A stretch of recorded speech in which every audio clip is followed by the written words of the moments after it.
When the Williams Formula One team announced James Vowles as its newest team principal in 2023, many people within the paddock were surprised. Vowles was the chief strategist at Mercedes. Second in command to billionaire team principal Toto Wolff, Vowles contributed to 8 consecutive constructors' titles and 7 drivers' titles. Williams had a rich history as Formula One's third oldest team. But why would James Vowles leave the sport's most successful team to join his last place team? Mercedes had over 1,000 employees, a waiting list of sponsors, and Formula One's most advanced wind tunnel. Williams had a few hundred employees, a slow car, and a near-empty bank account. Now, transitioning from chief strategist to team principal was a promotion, but that doesn't mean it wasn't a gamble. Formula One is a cutthroat sport. It doesn't matter if you are a driver, team principal, or mechanic. If you don't perform, you get replaced. Williams had already gone through 3 team principals in the previous decade, with 2 of them lasting less than 24 months. It's not hyperbole to say that almost everyone thought it was an impossible job with none of the necessary resources to succeed. That didn't matter to James Vowles, though. He moved his desk 40 minutes south from the Mercedes factory in Brackley to the Williams headquarters in Grove. And despite only being 2 years into the turnaround, Williams is already showing promising signs. Williams has scored more points over the last 8 races at 54 than they did over the previous 3 years combined at 53. Once seen as a perpetual backmarker, Williams has solidified itself as a midfield contender. They are currently 5th in the standings, behind McLaren, Mercedes, Red Bull, and Ferrari, but ahead of everyone else. While it's still in its early stages, the turnaround at Williams is reminiscent of what has happened at McLaren. Rather than applying patchwork solutions to appease shareholders, Vowles has spent the last 24 months tearing everything down. He has hired dozens of new employees, both in technical and non-technical departments. The team's entire technology stack has been rebuilt from the ground up, and Williams' new ownership group, Doralton Capital, is poised to achieve a massive financial return. Now, the Williams Formula One team has undergone several transitional periods over the last few decades. First came the glory days. Founded in 1977 by Sir Frank Williams and Patrick Head, Williams became one of Formula One's most successful teams. Over 4 decades, they won 9 Constructors' Championships and 7 Drivers' titles, with legends such as Nigel Mansell, Alan Prost, and Damon Hill piloting their F1 cars. This era propelled Williams into the minds and hearts of Formula One fans worldwide. Ferrari and McLaren were the only other teams that have more wins entering the 2000s, but Williams was able to accomplish this feat as an independent team, meaning they didn't have any luxury cars or cheap energy drinks to sell to make up for their losses. In the 2000s, Williams remained competitive, but slightly off the championship pace. A partnership with BMW yielded race wins in the early 2000s, but no titles. And after BMW's departure in 2005, Williams struggled to stay at the front. By the early 2010s, Williams had firmly established itself as a midfield team. A switch to the Mercedes power unit in 2014 led to a couple of third-place finishes in 2014 and 2015, but this decade marked the start of a steep decline that Williams is still recovering from. In 2018, Williams missed the first 2.5 days of preseason testing because the team's FW42 car was not ready in time.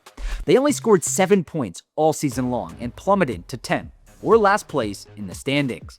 Yet, things somehow got worse. Williams only scored a single point in 2019 and 0 points during the entire 2020 season. There were a few bright spots during the early 2020s, like when George Russell earned a podium finish at the 2021 Belgian Grand Prix. However, Russell only earned that podium because the race was red flagged due to heavy rain after just a handful of laps, and there haven't been many bright spots since. Budget constraints forced Williams to rely on paid drivers for additional sponsorship revenue, like Lance Stroll and Nicholas Latifi. The team was operating on such a tight budget that in-season car development was non-existent. Williams was often lapped by other cars within 20 laps of the race starting. This is when James Vowles entered the picture. If you were to ask him, I imagine he wasn't even sure what he was getting himself into at the time. American-based private equity firm Doralton Capital had recently purchased the team for $200 million, but Williams was losing tens of millions of dollars each year, and the morale at the team was disastrous. To highlight just how dire the situation was, when James Vowles arrived at the factory, he discovered that the team had no internal technology to track the development and production of car parts.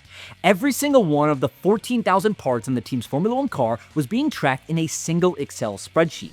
A far cry from the sophisticated product lifecycle management system that Mercedes had built in-house, custom, to monitor parts from design to build to racing. This gap at Williams was causing inefficiencies and miscommunication, wasting precious time and, more importantly, resources. Not to mention, it was a big reason why the Williams car missed preseason testing in 2018 because it wasn't done in time. Now, fortunately for Williams, James Vowles was uniquely equipped to handle the challenge. After graduating from university with degrees in math and computer science, James Vowles sent a letter to every single Formula One team asking for a job. Only 2 teams replied, but they didn't give him the answer that he was looking for. The truth was, Formula One teams didn't need any more mathematicians. They needed more engineers. So, James Vowles went back to school. In 2001, Vowles eventually got his start as a data acquisition engineer with British American Racing, staying with the team through its transitions to Honda Racing, Braun GP, and of course, Mercedes. He worked with world-class drivers like Jacques Villeneuve, Jenson Button, Michael Schumacher, Lewis Hamilton, and Nico Rosberg, eventually becoming known around the paddock as a potential successor to Toto Wolff. But with Toto Wolff not ready to leave Formula One anytime soon, James Vowles made the jump to Williams. James Vowles was such a unique hire for Williams because he knew what a championship team looked like from his time at Mercedes. From the mindset that drivers needed to win races, to how sponsors should be treated in the Paddock Club, to the way engineers should communicate with their drivers over the radio during the race, Vowles received a crash course in excellence under Toto Wolff. Within weeks of taking the job at Williams, James Vowles set expectations. He was clear from the very beginning that this wouldn't be a 1 or 2 year turnaround. He needed to rebuild the entire organization from the ground up. If Doralton Capital was lucky, Williams could potentially compete for podiums in 2026, a long 3 years and hundreds of millions of dollars in budget away. The good news for Vowles was that Williams finally had the financial backing it needed to make substantive changes. Vowles started this journey by prioritizing people. Williams had been without a chief technical officer, or CTO, for 4 years at this point, so his first major hire was Pat Fry. The highly respected engineer had over 30 years of experience in Formula One, but that was just the tip of the iceberg. Over the following 2 years, Vowles embarked on an aggressive recruitment campaign, bringing 26 new hires in key departments from rival teams across the paddock. By August 2024, Vowles said he had hired close to 250 people since taking over Williams the previous year. This included personnel across all departments: design, manufacturing, race engineering, and operations. And it meant that Williams was now moving closer to the 900 or 1,000 headcounts seen at rivals like Mercedes and Red Bull. While hiring people is one pillar of James Vowles' rebuild, the other is giving them the tools to succeed. This is an ongoing battle, as Vowles says that Mercedes had approximately $300 million worth of equipment that Williams doesn't currently possess. To make matters more difficult, Mercedes and other top teams like Red Bull and Ferrari were able to lock in these facility advantages before the cost cap was implemented in 2021. Williams eventually convinced Formula One to add a cost cap exemption for special projects, such as wind tunnels and race day simulators, but those are multi-year projects, so Vowles began by focusing on short-term gains, like increasing wind tunnel efficiency, utilizing 3D printing for rapid prototyping, and automated machinery for precision. This seems to be one of Vowles' superpowers. While many Formula One teams struggle to allocate resources between upgrades for this year's car and prototypes for next year's car, James Vowles has almost exclusively focused on improving systems now so that they can take advantage of them later. In fact, Vowles has publicly said that he would be okay if Williams didn't score a single point during the 2023, 24, and 25 seasons. James Vowles' leadership style is most accurately described as people first. He preaches a no-blame, collaborative environment. Every time you hear him talk, he's rarely ever talking about himself. It's always what everyone else is doing to help the team win. More importantly, James Vowles' transparency and accountability have enabled the team's ownership group and fans to buy into his vision. By openly discussing Williams' shortcomings with the media, rather than keeping them a secret, James Vowles sets realistic expectations while making himself and the team accountable for addressing the issues. This approach is a big reason why Williams now has one of the sport's strongest driver lineups. The rebirth of Alex Albon at Williams after leaving Red Bull Racing, combined with Vowles' vision, was a massive factor in the team landing Carlos Sainz this past offseason. Vowles says that these two drivers are perfect for Williams because they are fast, but also collaborative, willing to do whatever it takes to help the team win. Pairing Carlos Sainz with Alex Albon has already paid dividends on the track. Given their experience, they can optimize the current car's setup, while also providing the team with valuable feedback on next year's car. If the current standings were to hold, Williams' 5th place finish would earn the team $100 million in prize money. While prize money is helpful, it's really only part of the equation. Instead of being seen as a perennial backmarker or nostalgic old team, Williams is rebranding itself as a resurgent contender. This underdog approach has helped the team convince sponsors to get in on the ground floor. Examples include a title sponsorship deal with Atlassian, as well as deals with Gulf Oil, Duracell, Kraken, Santander, Michelob Ultra, and Stevens. Despite Formula One's cost cap sitting at $140 million this year, Williams has historically operated on a budget far smaller. But now that they have the financial backing of Doralton and a handful of lucrative sponsorship deals, they plan to use the entire budget going forward, effectively leveling the playing field with their competitors. An increased budget helps with everything from car development to headcount. The cost cap also increases the enterprise value of the team, because rather than having teams spend hundreds of millions of dollars to lose tens of millions of dollars each year, most Formula One teams are now profitable. Now, Williams isn't there yet, But that's only because they've been investing a ton of money in the team's infrastructure.